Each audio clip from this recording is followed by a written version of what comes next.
Cris Collinsworth joining us, and Chris, part of Sunday Night Football, finished the season as Primetime's #1 show for an unprecedented 12 consecutive years. Great to talk to you, Chris. How would you describe the atmosphere in Philadelphia? The atmosphere in Philadelphia, When you, I would say electric when you now. play, Right? no, when you play with that fan base. The same. But I think it's the hardest. There's an intensity that goes with Philadelphia that I think is kind of unlike anything else. And even though they can be very hard on their team, you damn well better not be, right? And they're very familial in how they treat their teams, and they're gonna beat them up on talk radio, and they're gonna do all that stuff. But there's a real passion for it. I actually, it's one of my favorite places to call a game, because it's a big city, but it still loves sports and loves football. And that's not true everywhere, and there are some cities that you go there and it's part of the fabric and it's an important part, but it's not like you don't feel like it's all in. Philadelphia, I always felt like they were all in from the time I was a player to a broadcaster or whatever. All right, give me the one thing you would nitpick with the Eagles and one that you would with the Chiefs. I think the Eagles, just the fact that there haven't been there recently with this group. Now, certainly the Brandon Grahams and the Fletcher Coxes, those guys have, but sort of the skill position players haven't been there, haven't experienced that. And the Super Bowl's different. It's just different. You know it when you walk out there on the field. And yeah, you take a hit and then you sort of settle into a football game. But at various points in the game, whether you're, for me, even broadcasting the game, you go, there's 110 million people watching this thing, right? This is going to describe and my legacy for a lot of my lifetime. And I know because I lost two of them, so I understand that. So I think that just the lack of experience at the key positions in the Super Bowl, and for the Kansas City Chiefs, how do you get off the injuries? I mean, there's a chance. To me, what Patrick Mahomes has done this year and Andy Reid has been simply remarkable. I mean, when you start with the fact that Tyreek Hill wasn't there from the beginning, right? I mean, this past year, the year before, everybody went, "Oh God, we got it! All right, Tyreek Hill is going to beat us over the top. McCole Hardman, all those different guys. So we're going to change defenses. We're going to go to this two deep shell coverage. We're going to keep everything in front of us, and it's going to be fine." So what happens? Tyreek Hill moves on. He makes all the big money. He makes $40 million. Obviously, a great player, did great in Miami this year, the whole thing. But then what Andy Reid did was, all right, let me go back and create an underneath passing game. If they're going to play us deep, we're going to do that. Now we've got Kelsey. We're going to make a trade for Kadarius Toney, to add Juju Smith-Schuster inside, still have the deep threat with MVS going over the top, who played great in this last one. But they changed. So I think the adaptability of the Kansas City Chiefs has been fantastic this year. But you can't go into a Super Bowl with arguably the best team in all of football being almost completely healthy in Philadelphia. They were the team with the best record this year. And you're going to go in with three or four of your receivers, your quarterback limping. Even Kelsey was some question with his back, whether or not, and L'Jarius Sneed on the back end. That was not talked about very much. He is their best cornerback. He does it all. He goes in the slot. He blitzes. He takes whoever the other team's best is. He's 6'1". He's got some size. So the matchup with A.J. Brown maybe could be a little bit easier. So there's a lot of things that you are going to go, I don't know until we get to game time with Kansas City what my opinion of that team's going to be. He's Cris Collinsworth, Sunday Night Football. Fritzy, would you give Chris the poll question today? Most awkward quarterback situation in the NFL heading into next season. Who do you think that would be? 49ers? I don't think that's not very hard. That's Green Bay. To me, it's they love Aaron. They feel like he gives them the best chance of winning a Super Bowl, no question. We did the game in Philadelphia where Jordan Love came in there and looked great. He looked great. Very similar to Aaron Rodgers, Brett Favre back in the day when they made that transition. Clearly, very much like Tom Brady, there's still gas in the gas tank for Aaron Rodgers. And Aaron is such an interesting guy. You know him as well as I do. If he's not 100% wanted, I mean, I can't tell you how many times we've interviewed him and he goes, "Hey, it's not my decision. It's the team's decision. If they want me, I'm happy to play here. I'd love to finish my career and play here. But if, financially and they've got another quarterback and Jordan's a good player and they want to move forward, that's their decision. That's not my decision." And, whether or not he would go on and play somewhere else or just retire a Packer, I'm not completely certain of that one either. I don't think there's any animosity in this one. The last time Brett Favre and Aaron Rodgers and the team, and that was a little uncomfortable. This one doesn't feel as uncomfortable. I think it's really just sort of, right, Green Bay Packers, Brian Gutekunst, what do you guys want to do? Is this where you want to go all in for the next couple of years and try and win a Super Bowl with me? Or are you ready to make the conversion and take care of your salary cap, go to the younger quarterback? Because they've got to make a decision on him pretty soon, too, as far as what are we going to do with his contract. So, but as far as uncomfortable, it's uncomfortable. But the Niners situation is awkward because, if Brock Purdy's out for 6 months, he's not going to be ready probably for the start of the season. You still have Trey Lance, but would you open the door to Tom Brady coming in?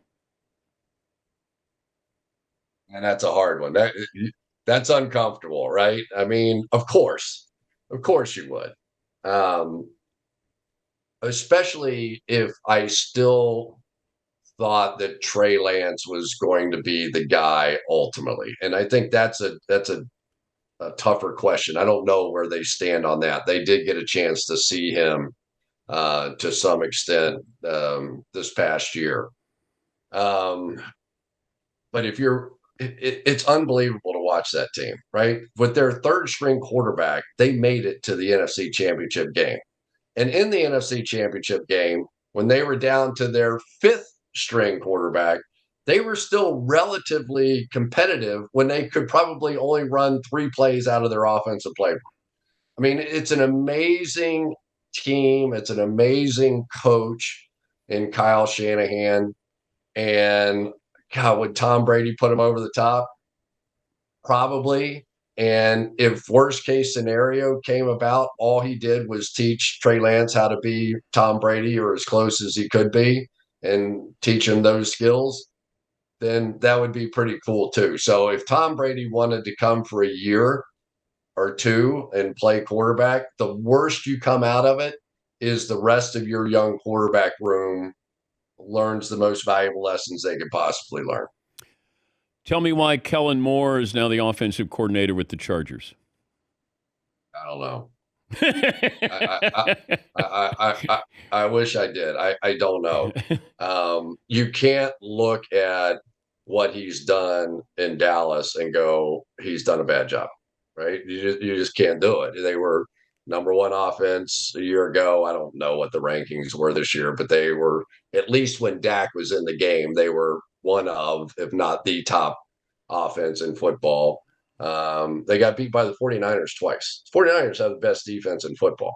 So, one of the worst things that could happen to you as a coach is who do you play last? And unfortunately for Kellen Moore, he played last San Francisco twice and lost them both. So, I mean, I get it that they didn't look great on offense in those 2 games, but it was the San Francisco 49ers. Like, who are you playing? So if they got beat 45-41 playing a bad defense in the playoffs, he gets promoted to head coach then? I'm like, so don't give me the recency bias of what's the last thing that you saw. And it's not, I don't think it's the way the Cowboys operate.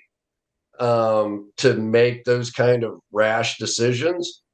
But I don't know the answer to that. When I heard it, unless he just got offered a ton of money and they already had a head coach that knew how to call plays, and hey, that's why we hired you in the first place, was to call the plays. It's time for you to, I want to know what you can do as the play caller, and we're going to make a decision based on that. And I don't know. I mean, trying to get inside Jerry's head, I that's a dangerous ground right there. I don't know. And it might be an upgrade. If you're Kellen Moore, you get away from this drama. You're never going to get credit. You're always going to get blame. And now you're going to work with Justin Herbert. That doesn't seem like a bad gig. Now, if it's a fallback plan, but I look at it and I could see a lot more positives than negatives. I agree with you for him. And it probably is that next step. It would be like Eric Bieniemy going in a parallel move to another place to be offensive coordinator, taking that Kansas City offense, really turning it on, and it looked like Kansas City. The next year he would be a head coach, right? There's no question. I think the fear is Patrick Mahomes, Andy Reid, all those guys are so good. It doesn't matter who the offensive coordinator is. And so he's never going to get the credit he deserves. Now, if Eric Bieniemy goes to Carolina and they do the Patrick Mahomes offense and all of a sudden it explodes, there's no doubt he's head coach next year. If Kellen Moore goes to the Chargers and they're explosive and you go, oh boy, there's all the stuff we saw in Dallas and they're the number 1, 2, 3, 4, 5 ranked offense, then he's ready to be a head coach. So, maybe it's him. Maybe he wanted a chance to go prove it. The Tua Tagovailoa situation is really troubling here, Chris. This is 5 weeks in concussion protocol. And I don't know what the team, there's uncertainty there at that position for them as they move forward.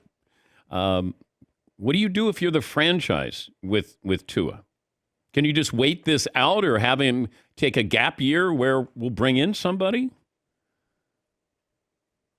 That one makes me really uncomfortable, and I said this during one of our broadcasts this year, as a parent of 2 football players in our household, they both since moved on. But if that were my child, and obviously he's a grown man, he makes his own decisions. But I would sit him down and I would put him in front of every single doctor I could find and go, look, this is what, 2, 3 concussions, whatever it was this year. Now I want you to tell me that just playing football next year is fine. And it has no more chance of getting a concussion than any other player out there. If you go no to that, then I don't want you playing. If you say yes to that, then all right, let me put this scenario in front of you, doctor. In the opening day game, he gets a concussion. Now what are you telling me? Are you telling me he needs to sit out the season? Well, if you're telling me that, why aren't you telling me that he should sit out the season now instead of waiting for the next concussion? There are so many questions that I don't think the Miami Dolphins, given what they have as a team, because they're pretty good, they're pretty good, can afford to go into next year just standing pat and going, it's like Patrick Mahomes. We just assume he's going to play every game. I don't think they can do that. I think you made 3 Pro Bowls when you were with the Bengals. That sound right? Yes, sir. And I might have made more if friggin' Miami Dolphins didn't have Duper and Clayton and Marino. They were those 2 spots were 2 out of 4 spots were taken every year. I was first alternate several times, but I'm not bitter about it at all. The being named to the Pro Bowl, that's always something you wanted on your resume, and it spoke to your greatness. But don't know if you realized Josh Allen's not going to play in the Pro Bowl. Do you know who took his spot in the Pro Bowl? Oh, I can't wait to hear this. Tyler Huntley. Really? Yeah. He had 4 starts this year, Chris. Well, all they're going to do is play flag football. Yeah, so but it really used cares? to mean something when you were, Hall of Fame credentials. It'd be like, hey, X number All Pros. I went to the Pro Bowl 7 times. We mention those things Hall of Fame time, or when you're up for the candidacy. And we played back then. Like I'm so glad I didn't have to announce one of those Pro Bowls where they started doing whatever they were doing. Slow dancing. Like I haven't watched the Pro Bowl in 10 years. Yeah. I mean, but I did announce a few, and I played in them. But we played. I mean, the difference between the winning $10,000 check and the losing $5,000 check had a lot to do with how much you could drink during the course of the week.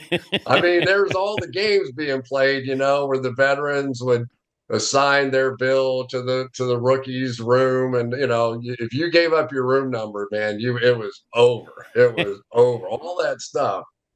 But my Lord, the game was unwatchable. I'm so glad they turned it into whatever they turned it into. Who took it way too seriously when you were playing?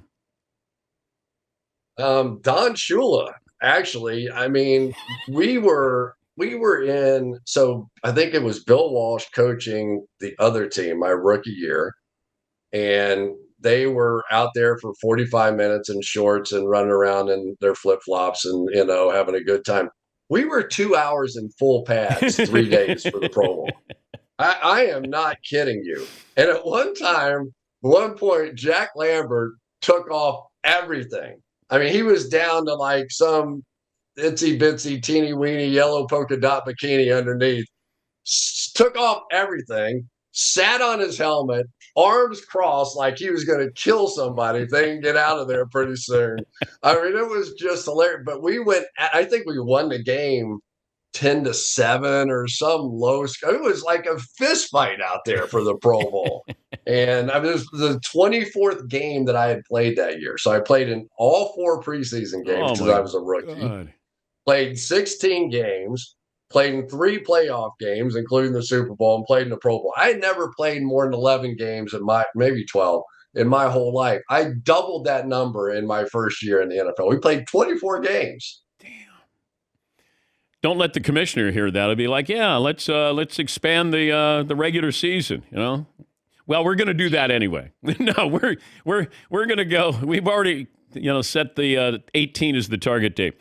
Hey, it's great to talk to you. Congrats again on another great season. And thanks for joining us, Cris. You got it, Dan. See you, pal. That's Cris Collinsworth.